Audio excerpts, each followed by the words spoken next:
Ako'y pastol na butihin, kilala kong tupang akin, ako'y kilala nila rin.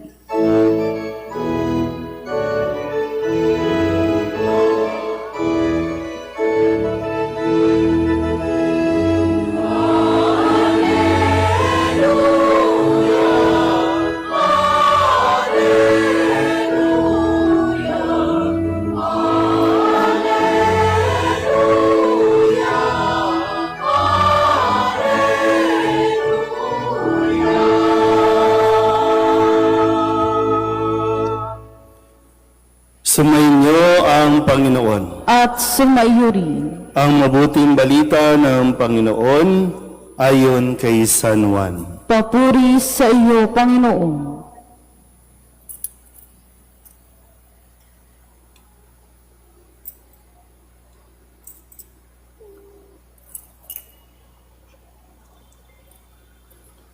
Noong panahong iyon, sinabi ni Jesus, tandaan ninyo ito, ang pumapasok sa kulungan ng mga tupa nang hindi sa pinto nagdaraan, kundi umaakyat sa di dapat pagdaanan ay magnanakaw at tulisan. Ngunit ang nagdaraan sa pintuan ay siyang pastol ng mga tupa. Pinapapasok siya ng bantay pinto at pinakikinggan ng mga tupa ang kanyang tinig. Tinatawag niya ang kanyang mga tupa sa kani-kanilang pangalan at inilalabas sa kulungan. Kapag nailabas na, siya'y nangunguna sa kanila at sumusunod naman ang mga tupa sapagkat nakikilala nila ang kanyang tinig. Hindi sila sumusunod sa iba, bagkus pangay patakbong lumalayo sapagkat hindi nila nakikilala ang kanyang tinig.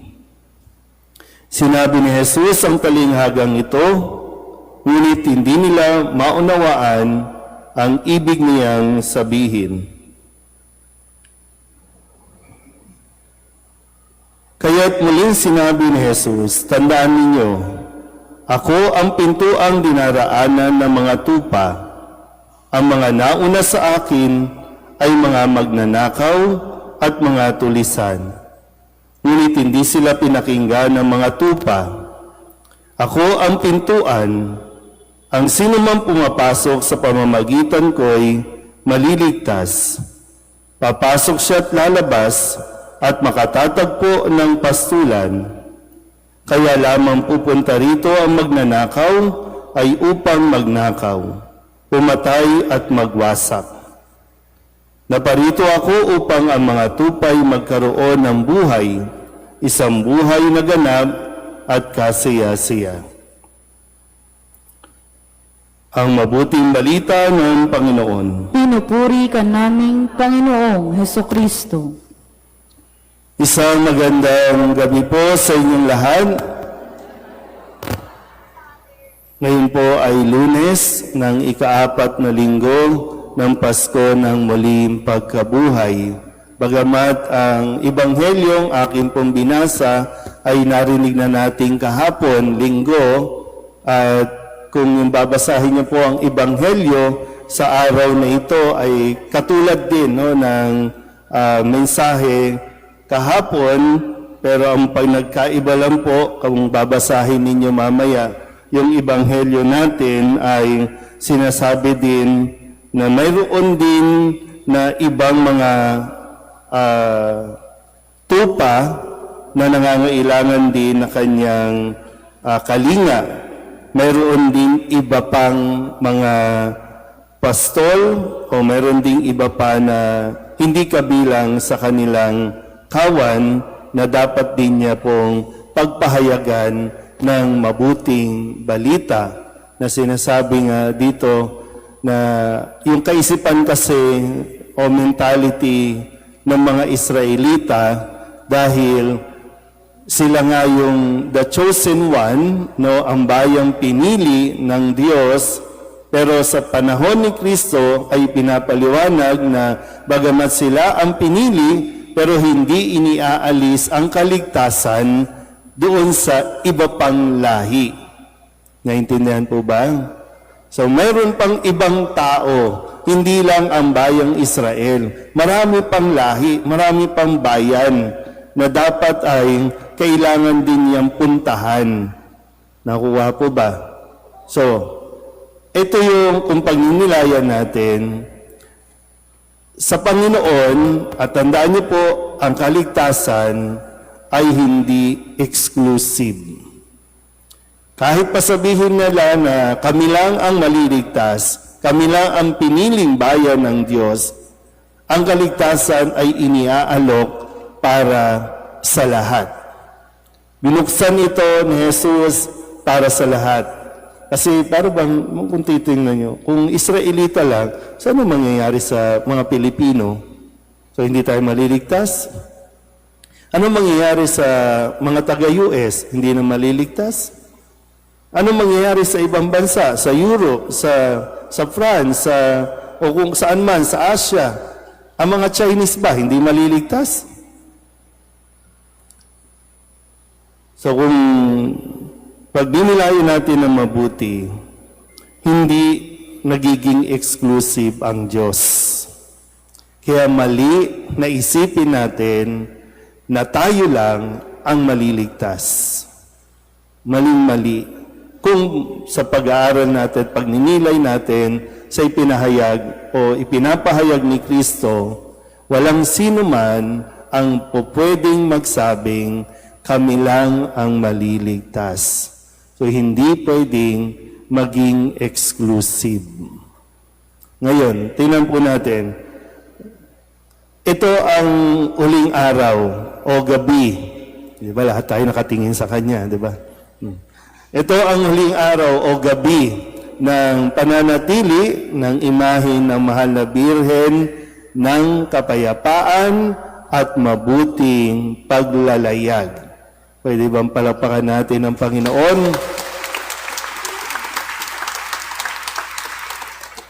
Dahil ang mahal na Birhen ay ginagamit din at ang mahal na Birhen ay sumasang-ayon sa ipinapagawa sa kanya ng Diyos ang maghatid ng mensahe ng kapayapaan, lalo tigit para sa lahat ng mga naglalakbay. Sabihin niyo nga po, kapayapaan. So dun po tingnan natin yung kapayapaan, tapos exclusivity.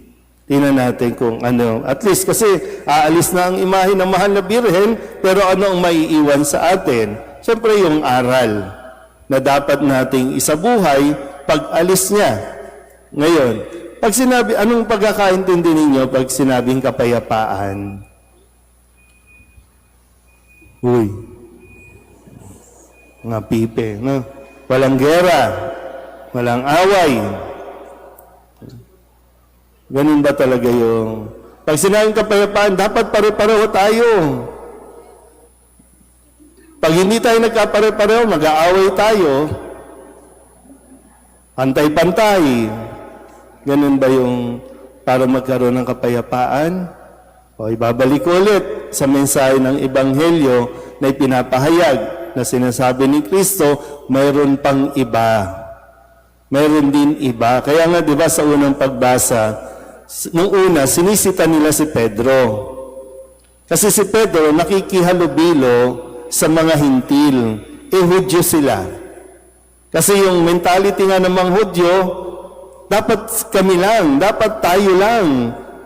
Tayo ang special at magandang lahi, tayo lang. Bakit ikaw, Pedro? Nakikisalamuha ka sa mga hintil. Ang mga hintil, makasalanan. So kinukuyog nila si Pedro. Inaaway nila si Pedro.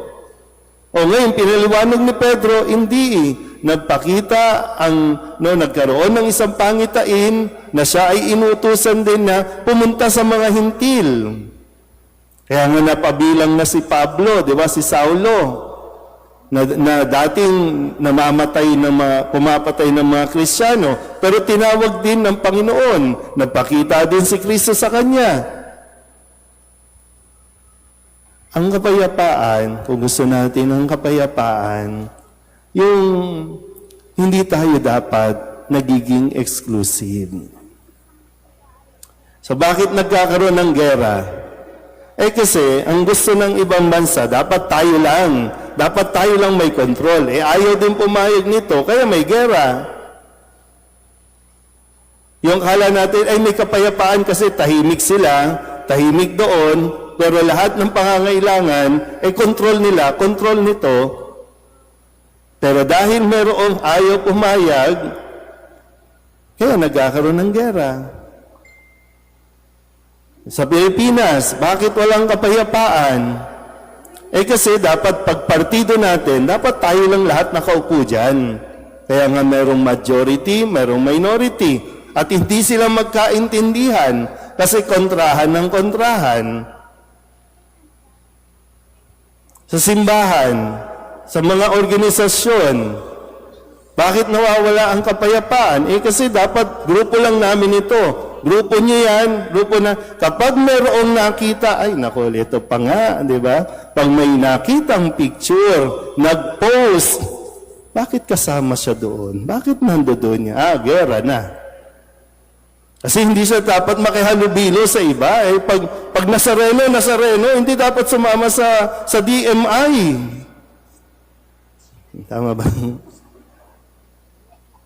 Ba't nandun yung choir? Yung choir, dapat ano ba mga ang dami kasing choir. Anong choir ngayon? Santo Niño, no? Pag Santo Niño, bakit may nakikihalong hindi Santo Niño dyan? Kaya yung grupo nila, kukuyugin yan, mag-aaway yan, sisitahin yan. Kaya walang kapayapaan. Kasi ang akala natin, para may kapayapaan, huwag kang sumama sa iba. Huwag kang mag-join, huwag kang mag-participate. Kaya nga, minsan kapag may mga gawain tayo, para bang nagiging exclusive tayo. Kung kanino ba ang... sino ba ito? Ano ba? Sino ba ito? ang mahal na biro ng Antipolo, sino ba in charge yan? Kaya, siya pala Huwag natin tulungan. Siya pala Naintindihan ba? Mahal na Birhen ng kapayapaan at mabuting paglalayag. Kaya, di ba? Yung pagtanggap sa iba. Yung pagkilala sa iba. Okay lang, di ba? Huwag kang ma-insecure. Sige nga, sabihin nga sa katabi, huwag kang insecure. Isa kasi pag nagsisimula yun, di ba, pag nagkakaroon insecurity, di ba, membro ko yan, bakit nandiyan yan? Bakit sumasama yan? Hindi pwede Bakit nakikikain yan sa party ni Sister Sally? Nag-birthday na nga. Di ba? Nanay Inding, di ba? Yung gano'n na hindi natin napapansin, nagiging exclusive tayo. Kaya nawawala ang kapayapaan sa paglilingkod natin sa simbahan, maging sa simbahan. May competition ba sa pagpapahayag ng kaligtasan? May paramihan ba na, sino ba mga nandi dito, na CYM, no?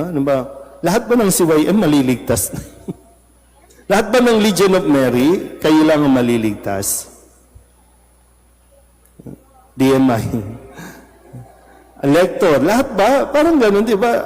Kayo lang ba ang gusto niyo ba kayo lang ang maligtas? Gusto niyo ba kayo lang ang number one? Kayo lang ang masipag? Gusto niyo ba kayo lang ang talagang spotlight? Yan. So, yun yung mga bagay na kailangan natin mapagnilayan. Kasi si Kristo, lahat kasali. Para kay Kristo, lahat kailangan at dapat mailigtas. Hudyo man o Hintil. Samaritano man o Hudyo. Lahat yan gusto ni Kristo, kaya nga ang bilin ni Kristo, di ba? Humayo kayo, nung bago siya, sa susunod na mga linggo, yung pag-akyat na ni Jesus sa langit, at ang ibibili, humayo kayo sa buong mundo, ipahayag ninyo ang mabuting balita, binyagan sila sa ngalan sa lahat ng makakarinig, sa lahat ng mga tatanggap at sasampalataya. So, So iwasan yung pagiging tayo lang. Iwasan yung kami lang. Kasi isang simbahan lang naman tayo eh, di ba? Unless gusto nyo bang magkanya-kanyang simbahan, mahirap yun. Dito nga, hirapan tayong maghanap ng donation eh. Gagawa pa kayo ng simbahan. So, di ba? Iba-iba, pero nagkakaisa. Hindi yung pagkakaisa dahil dapat pare-pareho, hindi ganun. Iba-iba, pero nagkakaisa. Kasi iba-iba din naman yung karisma, yung charism na ibinigay. Iba-iba din ang Espiritu Santo na magbigay ng regalo sa atin, ng biyaya. Kung tininyo ang katabi ninyo, mataba kaysa sa'yo. Iba-iba. Yeah. So sana po, no, makita natin na sa ganun, yung mensahe ng Mahal na Birhen ng kapayapaan. Kasi kailangan, kung tayo nasa simbahan, gulo-gulo na, paano natin ipapahayag ang kapayapaan paglabas dyan sa simbahan?